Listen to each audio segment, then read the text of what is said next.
You're listening to the AFTERBUZZ TV Network, now the largest new media platform on the web, and your number one source for after-show entertainment. Very good, Jayne. Job,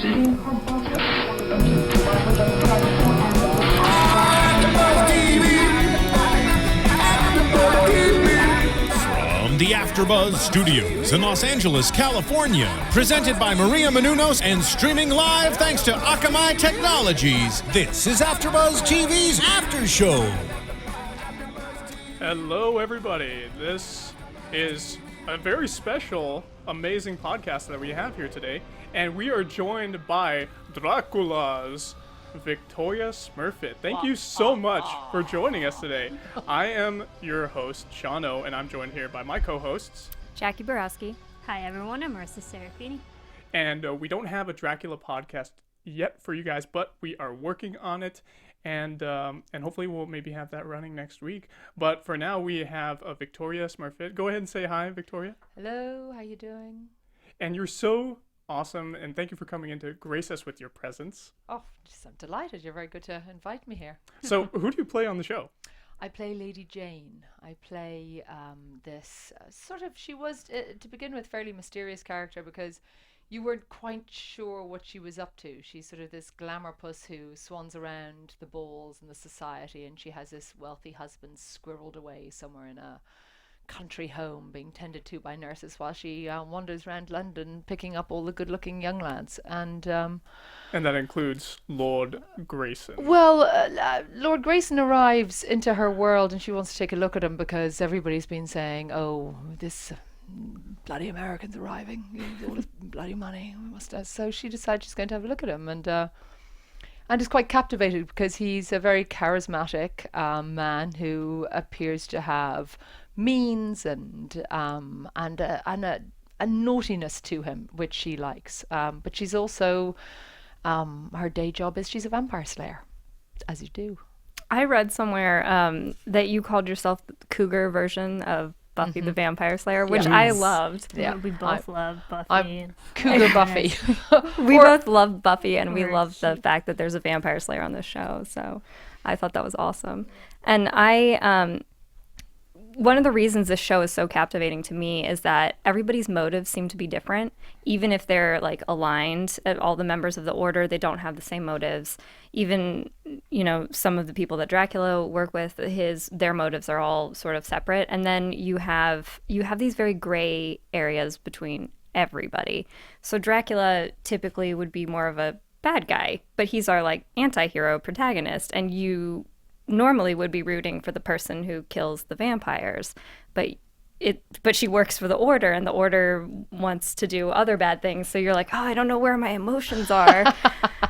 Good job done then, because you're supposed to, I suppose in a way it's not as simple as there's the bad guy and here's the good guy. It's much more, we're very complex viewers now, and we're free thinking, and we want to be constantly turned and twisted. So I was talking to Cole Haddon earlier. He was creator of the show, and he was telling me, he was reminding me about how he grew up fascinated by monsters. He's already done this to Frankenstein, and he was so enamored by the Hammer movies, and Dracula was one of his favorites, that he thought it hasn't been done for a while, and it's never been done as a TV series. So to begin at a place where Van Helsing is in cahoots with him, you start with a very sort of combative relationship, because they're not in partnership. They're not holding hands and skipping through the meadow together. They're very sort of antagonistic towards each other, because they have one common goal, which is that the Order of the Dragon murdered their wives and Van Helsing's children. But Van Helsing has all the scientific brilliance, and Dracula has all the superhero, super evil, undead stuff going on for him. So together they are a superpower, and they're determined to take down the Order. And another thing he was talking about, which I thought was lovely, was of course taking someone who lives at night, who's the undead, who's the vampire, and he's bringing light. He's literally bringing electricity and light to these toffs in London and trying to take them down financially first and then individually. I love that. That I didn't even think of that. That's such an ironic twist to the Yeah. whole thing. You see, that's Brilliant. that's the thing about the show that everybody was saying, which I really like, is that it's not Dracula for kids, and it's not definitely not. it's not really popcorn stuff either. It's got all the fun stuff that you want to be eating your popcorn with, but you've got to think and you've got to listen and you've got to be with it so that you get. It is a show you can watch twice and get more out of it. You can get your different levels out of it. And it does strike a really large chord now with us wanting to do in the 21st century. We want to have renewable energy, stuff that's free, stuff that doesn't consume our resources. And in the show, all the lords and all the people who are like controlling the oil back then, they know it's the power. They want to make sure that everybody's still using oil. So it's really interesting that they make Dracula, Grayson, they make him this guy who's like, it's almost like he's kind of like a Bill Gates, like ingenuitive dude trying to come in and do something different and change energy and change humanity and starting there in England. But it's also like a facade, which I think is really cool too. That's it. Everybody's playing the masks. Everybody. I mean, it's sort of the undead vampire as Messiah, which is quite fascinating. And everybody's lying. I mean, he's Vlad Tepes, who did a terrible thing, and because he was originally Order of the Dragon, so he was excommunicated from the order. But whatever he did was so appalling that they put this curse upon him that made him live forever. So by living forever, they didn't see the fact they might have created someone who's going to chase him down for forever, but they thought he was dead. They thought he was gone. They didn't know what powers they were messing with. They didn't realize that Van Helsing was going to come along and wake him up and say, come on, we're going to take them on. But, that's where the show starts. So, but everybody's got a mask. He's as Alexander Grayson, it's a mask. Even as Vlad Tepes, as Dracula, he's got a mask on to some of his soldiers, to Renfield. Renfield knows about him, but at a certain point of his life came into his world and knows about all his secrets and who he is. And in episode 4, we had Chervenka, who was an original soldier of his, and Yosef, right? Yes, and he was lying to him. He put him mask. Don't tell him, and then eventually used him as the pawn in order to mess with Lady Jayne. Yes, and he had to sacrifice his knight to capture the queen. Which I thought was such a great line. I just love that line. Yes. It was fantastic. Yeah, that was a beautifully fantastic delivered. line. Yeah. I love how Dracula, because it is a TV series and we've grown up with the whole Dracula franchise and storyline, so we know what the basic storyline is. But since it's made into a television show, this show has more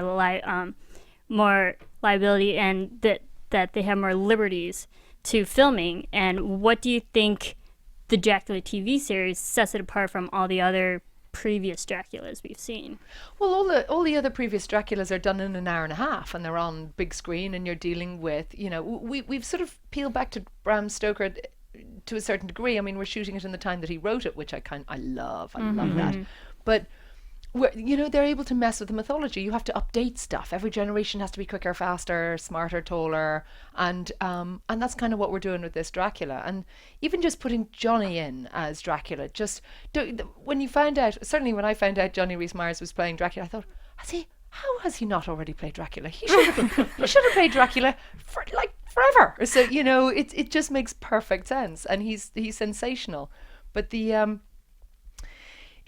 we've got all the mythology, yet we can create our own, and we've got for this season we've got 10 episodes. So you need more tentacles, you need more story arcs, you need so much more, and you can dig out all the love triangles so much more. And Lady Jayne sure doesn't exist in the book, so I'm brand new. Exactly, because I haven't heard of Lady Jayne Wetherby's character. So what kind of fun things did you bring to this character, because she is so brand new? Were there any other character inspirations that you brought to her? Well, I was kind of lucky because she doesn't pre-exist. She's not in the book. So, when I met the executives, they said, you keep vampires in a dojo at the bottom of your mansion. Like, oh, I'm in. So, she's great because she's fearless, but she's a woman. And as the series starts going, I think you've got episode 4 now. As 5, by the end of episode 4, she's believing in Alexander Grace, and she's thinking this relationship might have legs. She's being drawn in, and it's all a ploy. Well, yes, and she doesn't realize it at that stage. But in episode 5, she learns some stuff. She has to work out some issues. So it keeps spinning. They kept us all on our toes. It was great. I think what makes her so relatable is that for me, for a modern woman, she's the most relatable character because she seems to be the most forward advanced. And they put this at the turn of the century, which is that turn of the century, which is perfect because there were a lot of like modern inventions coming along. And I find it so interesting though that she is the most like one of the most modern forward thinking characters in there. And she works for this old world order that wants to literally keep everybody in the dark. Mm-hmm. So how do you feel like you play that kind of duality? Well, to me, she was 3 because, like I said, she was a society queen where she had to butterfly around the place and be quite intimidating but imperious. And then she was when she was working for the Order, not as the vampire hunter, just literally working her day job in the Order. She's quite upright and she's quite cheeky with Browning. Browning is a vicious, violent, cold character who has always had the power of the Order behind him, and she gets quite cheeky with him. She does push her boundaries with him, but she's also she's the geek too, because she's the one that knows everything about all the vampire slayers. She lists off and all the guys that went before and who she has to be better than and who and so she's quite sort of straight-laced when she's in there.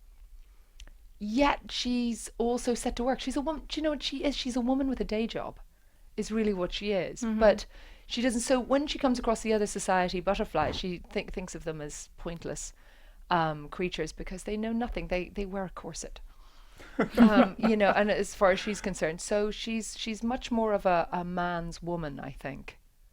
So I think she quite enjoys the power she has in the Order. But at the same token, I really wanted to be able to play that line of modern woman, but with a sense of the time so that she didn't get too out of her place. Because she's already, when you just start with vampire slayer in a corset. You're already in a big place. So right. I wanted to make sure that there was that always stepping down, always sort of deferring to Browning, except when she pushes the boat, when she's so involved with. I keep pointing to here because Johnny's face is right there. I'm not just pointing at your knees. I'm sorry. I mean, he's everywhere, but I could. Right.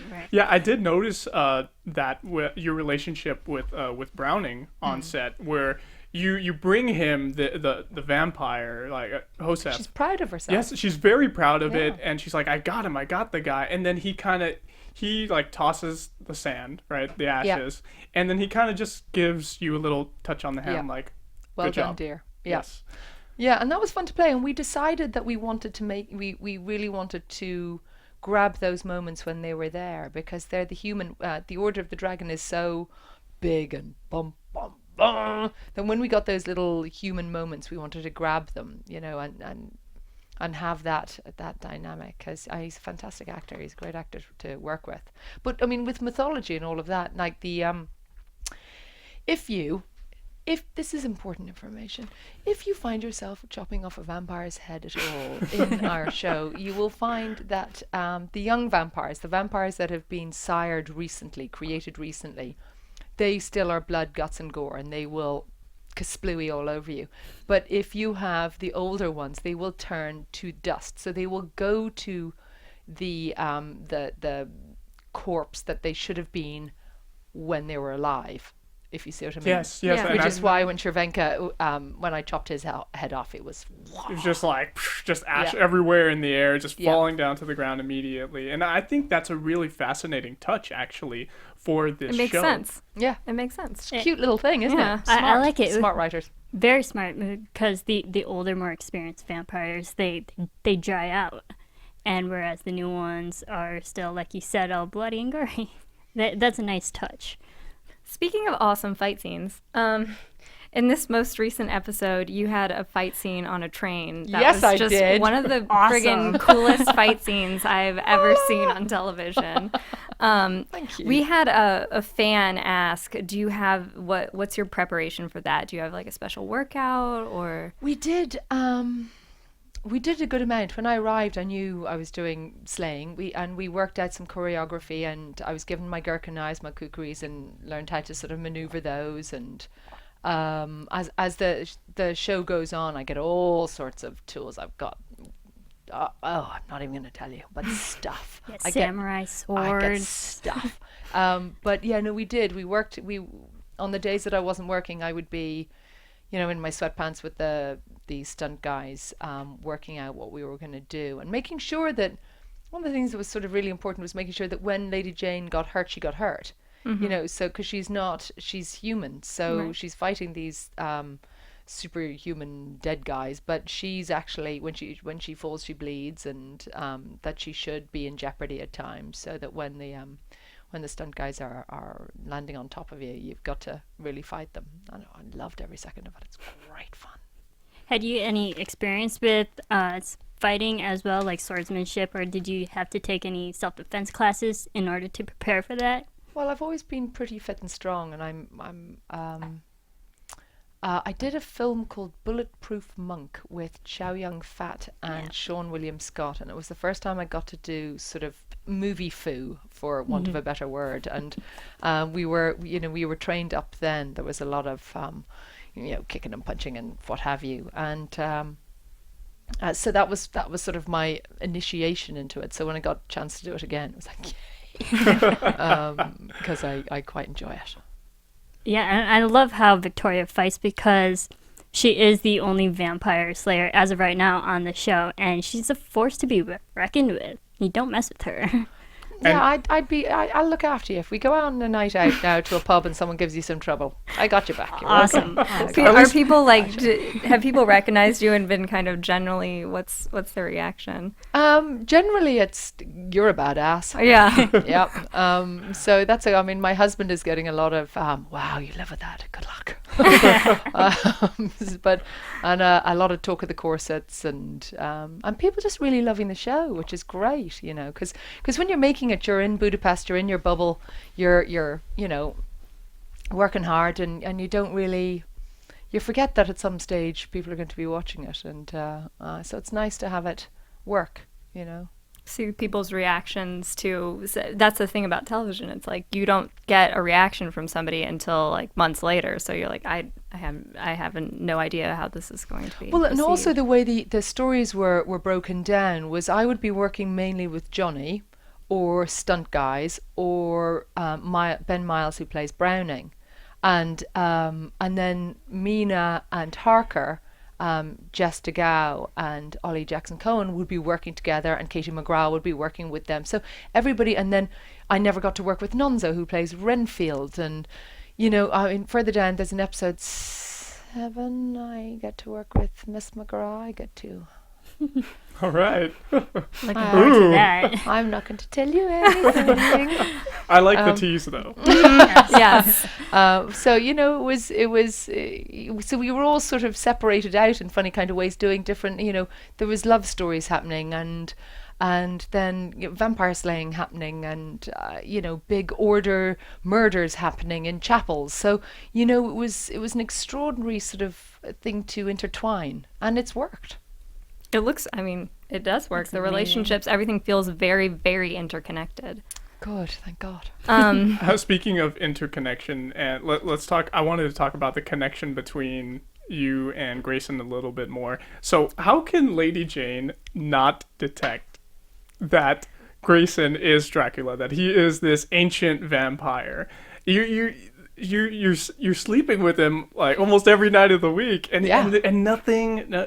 How does Lady Jayne, what's going on? Is she being clouded by his influence, by his power? Well, this was one of the big things that I sort of had to work out when we were doing it, because you're the top vampire slayer and you're riding the top vampire. You've got to sort of sort yourself out here. But it was, to me, it sort of made sense because, forgive me, you might not get this, but ladies, haven't we always, there's always been one, at least one, bad guy that you've dated that you know you shouldn't have dated. You know you shouldn't reply to his text, or you shouldn't say yes, you'll meet him, because you know how it's going to end up, and you know he's naughty, and he's never going to be the guy you bring home to mother, and he's probably going to steal $10 from your bedside table. And you're drawn. And I think Grayson has that bad guy element, but at the same token, he also seems to be her equal. You know, and I don't think Lady Jayne has ever come across anybody she's felt as her equal, because she has these secrets, and so many secrets and lies in her life that, I mean, I certainly don't believe that the rich husband sitting in a mansion somewhere knows that she's a vampire slayer, you know. And so finally she's come across somebody that she can fight with, she's passionate with, she's has everything, and isn't English, isn't part of the society, is bigger, better, brasher, bolder. So, you know, you blinker yourself when, and you blinker yourself when you find what you want and you think this could be it. And she tests him. And he, you know, tests her. And he's also, let's face it, he's been masked and been playing different characters for centuries. So he's terribly, terribly good at it. Yeah, he is. He seems like he's really good at manipulation. Yeah. Just especially where that one scene in episode 4, he came to her and she was like, "Oh, I just wanted to tell you that we're gonna break up." Yes, and because he got too close. Yeah, exactly. And he just switched the whole thing around on Yeah. her, and it was just so fascinating when that It's happened. fun scene to play. I want to say that Dracula seems really racy for NBC, at least. It seems to me, because some of your scenes are so intense with John, and it's like the scene that I'm thinking of is when you go see the two women fighting in the mud fighting. The mud fighting, yeah. Yeah, and that was mad. You just get so like it appears to be like aroused and turned on, and you guys just do it right there. And there's some scenes where he just nibbles at your boob, like right in the shot, and it's just so amazing. What's going through your mind, like behind the scenes? Like, how do you prepare for doing those shots? You never quite know what's going to happen, because you know, it was really nice because we had a lovely trust between us. We're both Paddies, and that's Irish people. We're both Irish. Sorry, we're both Irish, and he's a lovely, open, warm guy. And when you meet, you can be anywhere in the world and meet a fellow Irish person. And go, how you doing? Oh, you're kidding. Have you got a tea bag? Oh, I'd kill a cup of tea. Oh, great. And you're there. You're in this place, which is safe. Which was really important that we got to, because we were thrown straight into an awful lot of passionate stuff. And it was really important to me that Lady Jayne was as feisty and as strong and as physical as any man she came across. So when, you know, a lot of the times you're doing sex scenes and you leave the guy in charge of it and you're like, oh, you know, but in this it was right, it's a fight. That particular scene, I thought the writers were really clever, because they came up with something that what would only Lady Jayne really, really love. And they came up with two girls wrapped in loincloths in the mud, beating the holy hell out of each other. And I thought, I love that. And then when we came to film the section after, the passionate stuff afterwards, they literally opened up the carriage. They had a carriage in a set, and there was a camera on top, and there was a camera by the door. And they said, and these carriages are small. I mean, he'd be here. And they said, right, take one. You're going to go in there, and you're just going to go for it. Okay. And we had breakaway blouses, and we said, fine, okay. And it was literally shook hands, good luck, see you at the other end. And that was it. And we fought. I mean, it was what ended up was short, but it was fighting and brutal, and he bit my leg. I had a bruise from here to here. And we did one take one time they sent us in and said, right, now just fight. And we literally just fought. And he is strong. And I had to get him off. And one point we're fighting and he's got me down on the floor and he stopped the action. And he came in all loving and I'm going to have you now. He changed the energy completely. And as he got here, I went, bang! And we were straight back into fighting. So, it was an extraordinary journey of trust and how far can you physically go. And it was fun. It was a stunt. Yeah, a lot of the passionate stuff was stunts. Yeah, and it makes sense. You have to trust the other person. Yeah, exactly. And I heard totally, you have to have that. Because Jonathan, we've known the tutors, and he's had a lot of experience in filming those types of scenes. Yeah. And I heard that he's like a real gentleman filming that. So that's good to have that. Yeah, and once you have that sort of trust, it's sort of like any other scene. It sounds weird, but it sort of is, because in any scene you go into, you have to be open enough to fail and know you might get hurt, whether it's emotionally, mentally, or physically, and just get on with it. That's our job. Our job is to do the stuff that most people don't. That's what we do. Yeah. And then, I mean, the reward is that when you're watching it, a lot of you get the kind of pathos from the audience after having gone through that emotional experience yourself. It's like the audience comes there and meets you at that kind of emotional level. Yeah, and I like the fact that a lot of the feedback I'm getting is from women going, "You go, girl." Just the idea that you're matching, you're matched, because she was supposed to be sort of like the flip side of Dracula, of Grayson, so that she's as dark, 'cause she's brutal. Mm-hmm. She's just as dark. So I'm not playing someone, and it's very freeing when you're playing someone that doesn't have to be the ingenue. Mm-hmm. It's very freeing because you just tap into all the stuff you don't normally. What I liked is that she can be that strong, but she has this level of vulnerability where she tries to break it off, and even though her pose is strong in the scene by bringing in the other guy and trying to play a trick with him, you still know that she's at a vulnerable moment, which is why she's asking him to leave. Yeah, and it's still that, again, as a female viewer, you're like, that's awesome, because she can be this strong and she can still be relatable to a viewer, being that she can still get her heart broken. Oh, just wait for next Friday. Oh. But it is, and it's nice to be playing a woman who constantly thinks she's in charge, and her Achilles heel is her arrogance, that she thinks she can protect herself against anybody and anything. If you kill vampires for a living, you're going to think, come on, come and try and hurt me. So you're going to think you're invincible, and it was a really, really lovely journey to be able to play. Really fun, and I'm glad that as a modern woman you get her and like that. And the thing I love about Jayne is that when she's not fighting at night and during the day, she's so statuesque. You're so statuesque and exude all this presence and power from everybody, and even your wardrobe. The wardrobe's amazing, and it's so fun to watch. And like, I notice all the scenes that you film in, you're either in like red clothing, or if you're not in red clothing, you're in red rooms. So that the color red in the symbolism of like power and romance and strength, and that fire, like really adds and enhances your character when you're watching her.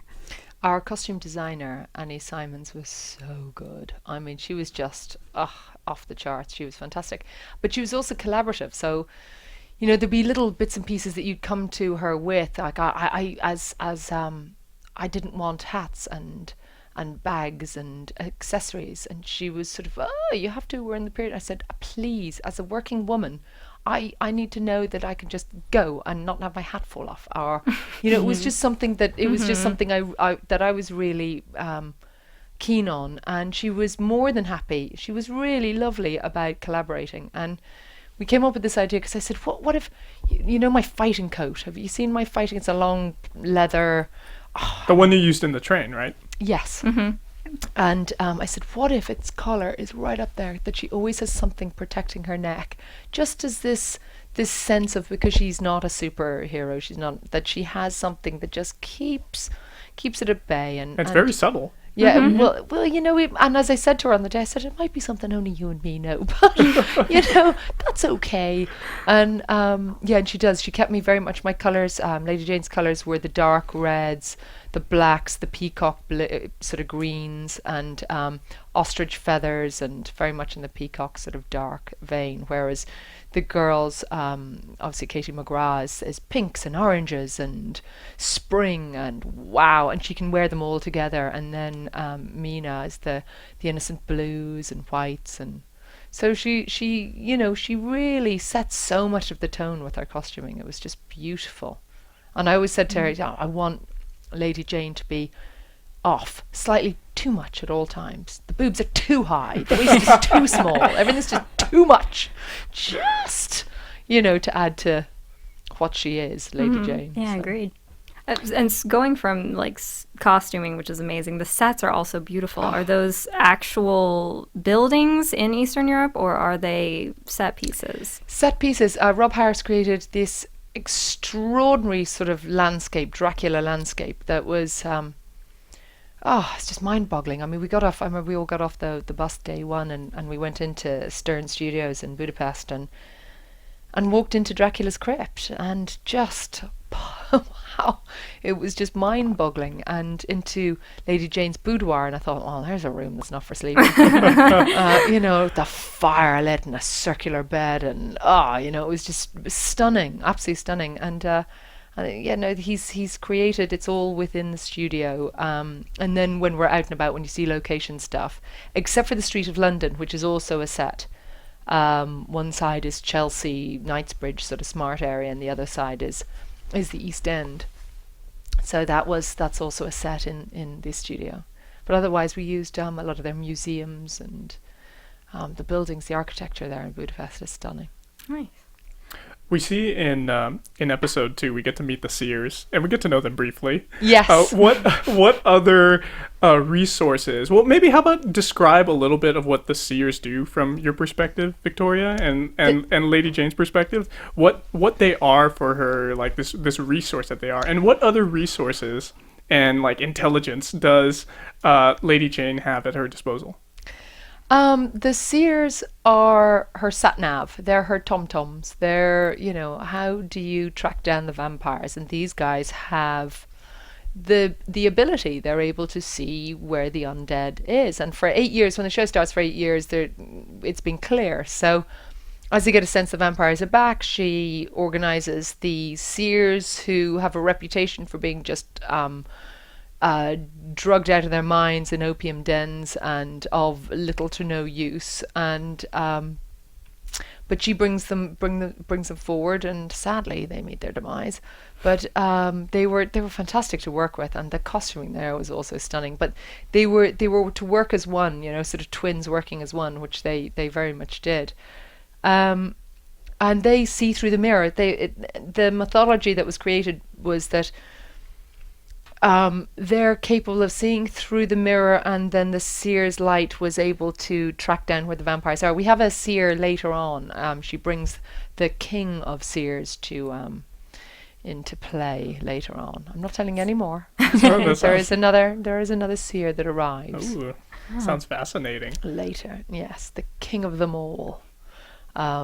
Towards sort of episode, I think 9, maybe 9 or 10. Oh, very good. Thanks for teasing that at us. Thanks. I wanted to go off of Dracula a little bit and talk more about your life here in LA. I saw on your Twitter account that you tweeted something about you were jogging and you saw a woman wearing what looked to you like a face bra. It was a face bra. It was the funniest thing I've ever seen. I mean, and you see funny things every day here.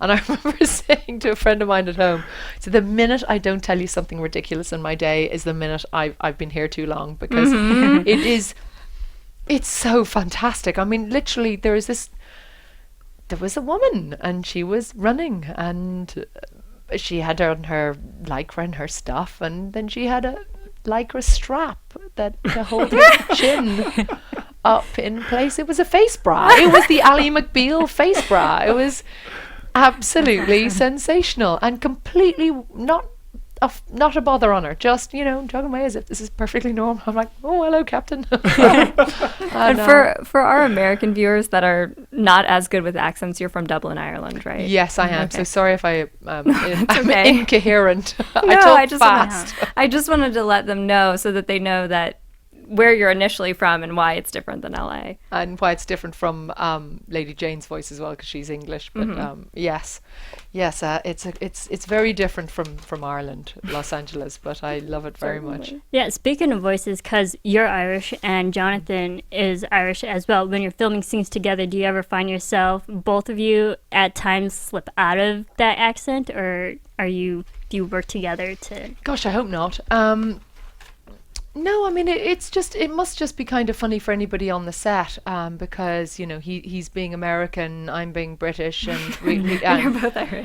we're doing our thing, wah, ha, ha, and I'm going, wah, ha, and then next thing you know, cut. Oh, how's it going? Oh, I could get a cup of tea. Oh, I love. Oh, it's great. And so from that point of view, it must be funny, but no. He's you're doing your thing. You're working. Oh, no, you go ahead. Oh, now, I heard you had a funny story the day of your audition process. Can you tell us a little bit about that? Oh, which one's that? For your character, that you were at a Pilates class and then you had a rush to... Yes, yeah. Well, when I first got the script, I didn't realize it was Dracula. I literally got a scene between this Alexander Grayson and Lady Jane and thought, oh, I love this. It was such a bang, bang, bang, bang, a combative but sexy kind of relationship, and I thought this is fun, and I put a tape down and forgot about it the way you do, and then I was on a reformer in pain, and my English agent's number was coming through. I'm like, oh, I've got another 10 minutes of that, I'll call him back in a minute. And then he kept calling. I thought, oh dear. So I peeled myself off. Have you ever been in a reformer? Mm-mm. Oh, okay. So you got to peel your foot off a thing and your hand off a yoke, and you've got straps, and it looks like a contraption of serious pain. So I sort of got off that and came out and was like, Victoria, hi. Any chance you could be in West Hollywood in about 25 minutes? I'm like, oh, I'm in Santa Monica. I'm in my stretchy, sweaty stuff. Yes, no problem. And literally had to give myself what I call a term, an Italian shower, which is basically just perfume, and straight out the door to meet Tony Krantz, who's our EP on the show. And had to pretend I wasn't disgusting. But it was lovely. It was him who said to me, you have vampires in your dojo, and please let me do this. Well, we got to wrap it up with the next couple of questions, but let's go ahead. And I wanted to say that Dracula, I feel like it's gotten such a good reception. Already on Twitter, the official account has got 35.6 thousand followers. It's got a 7.5 out of 10 rating on IMDb from like 6,000 users on there. Did you expect this kind of response? Oh, sorry. Did I expect this kind of response? You can't play that forward. You can't. You kind of... You just gotta hope, I guess, because you're making the stuff. You're making it. You're so busy making it, because what you love doing is the making of it. The fact that it gets shown afterwards is just gravy, really, because that means that you can talk about it and go, oh well, that day, guess what, So, no, but I knew Johnny playing Dracula was going to be something people would love. So, and the scripts were just so juicy. I thought, please let this have a life, because it's great. It's so different when you think of, when you think of classic Dracula, you think of like Nosferatu, you think of Dracula being like ugly, and then he's taking advantage of like beautiful women. And so this is different because it's a very adult show. Mm-hmm. Everybody's kind of sexy. There's no better way to say it. It's like you have this very adult show where Dracula isn't some like just hideously disfigured, removed. No, quite the opposite. Yeah. Mm-hmm. Yeah, and the fact that he's this charming monster is really sort of, I find quite interesting that, he's, and Johnny would have great fun playing, playing the charm, playing the monster, playing the broken man who'd lost his wife and true love. And And that story of eternal love is really appealing and really just lovely. And I think somewhere in every single one of us, we hope that the ones we love would chase us down over centuries to find us again. You know, it appeals to a very sort of pure part of any love story. And you know, at the beginning of, you know, I believe that Dracula, the premise of the show was that he was coming to, you know, it was revenge to avenge the death of his wife, but then met her doppelganger, and therefore was thrown off his train of thought, and then has to deal with all that emotion of falling in love again, and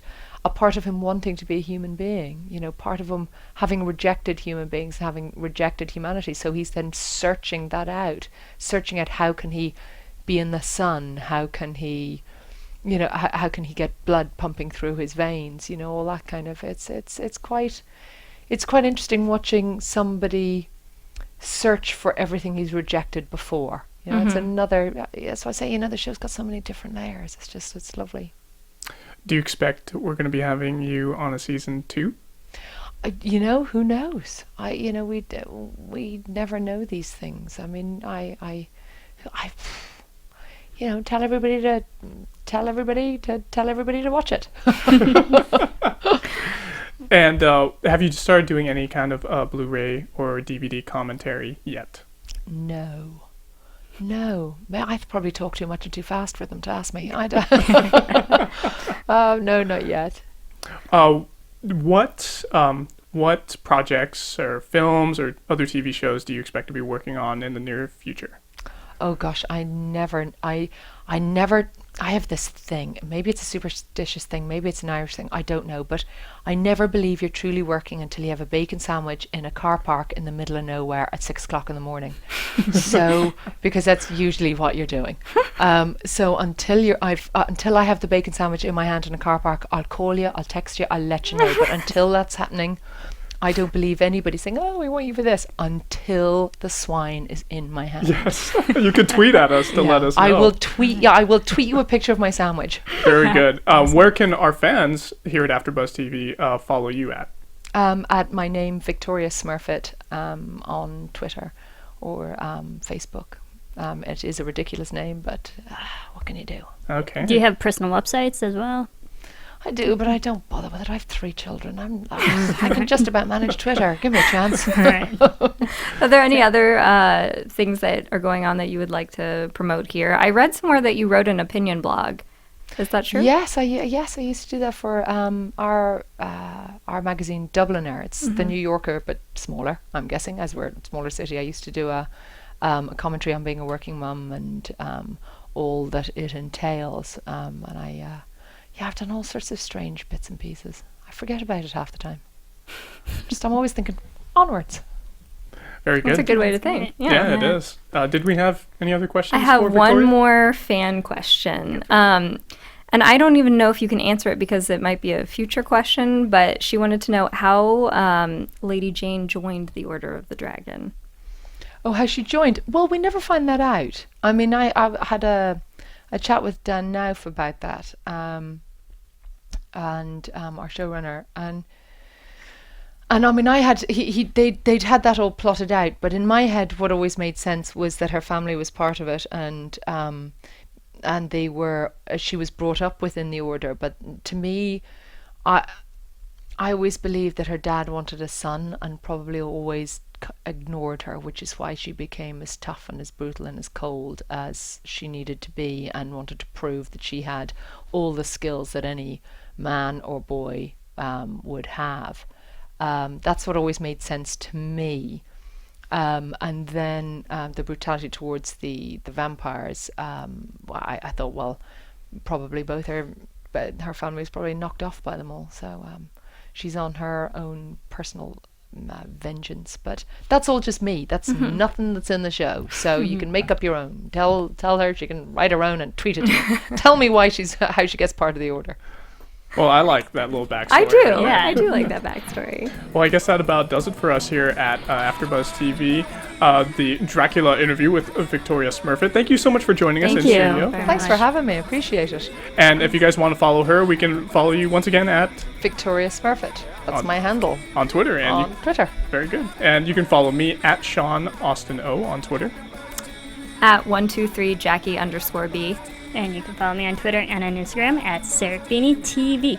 Thanks so much, guys. Thank you. We'll buzz with you later. Victoria. From executive producers Maria Menounos, Kevin Undergaro, Phil Svitek, and the entire AfterBuzz TV staff, we would like to thank you for listening to the AfterBuzz TV network.